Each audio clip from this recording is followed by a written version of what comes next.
AMC had came to one of our other producing partners, Stacey Scher, and with a proposal of saying, why isn't there martial arts on American television?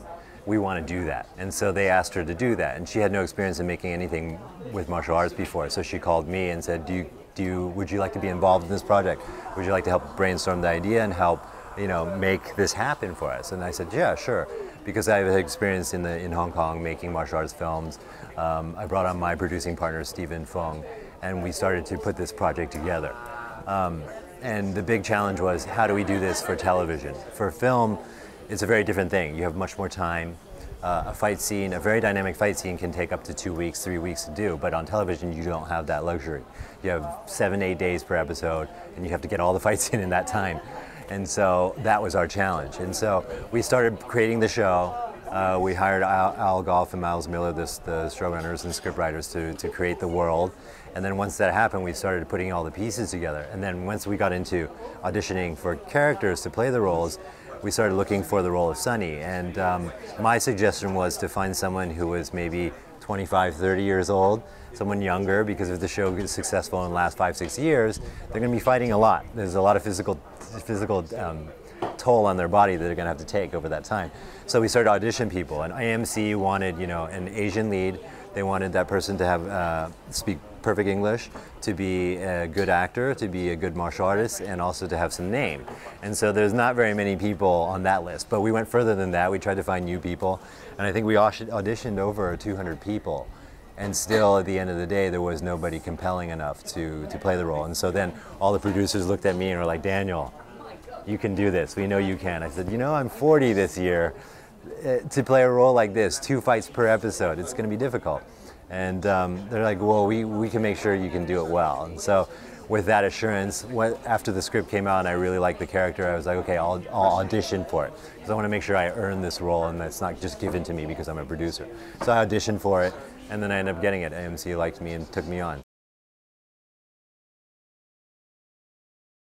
Well, it takes place a couple hundred years in the future, a post-apocalyptic future where society has reset itself into feudal times.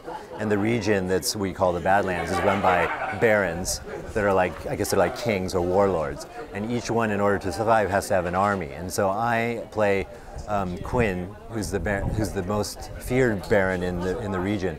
I play his right-hand man, which is called a regent. And I'm the head of his army, but I also take care of all of the sort of militaristic things that need to be done with what happens in the Badlands. And so, in a nutshell, my character is a very tough, badass guy. He's killed many people. The tattoos on his back, he has each mark is for each kill he's made. And when the story starts, he has 404. So he's done a lot of killing. He's a tough, bad guy. Once the story starts, he has a love interest, Vale, who he realizes things have gotten a little deeper than it was meant to be.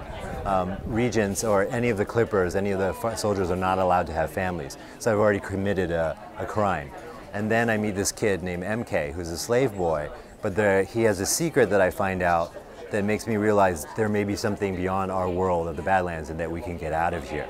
And so the whole story is really about these characters trying to get out of the Badlands. Of course, there's other characters there's political strife that's happening within the Badlands at the same time, and they're fighting each other for power as we're trying to slip out. So there's a couple stories going on all at once.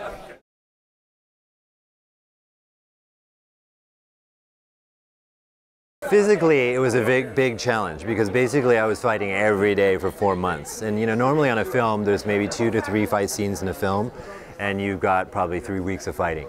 In this case, I was fighting every day because there's 2 fights per episode, and I was in every single fight.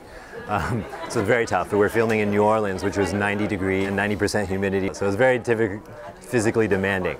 But the way we were able to get the fights done in that short amount of time was we had a 6-week fight camp training period to train the other actors who had no fight experience. But in that period of time, we also pre-choreographed some of the fights and pre-shot them on video camera. So that we knew exactly what we needed to do. So when we came in to film the fight scenes, it was all done really quickly.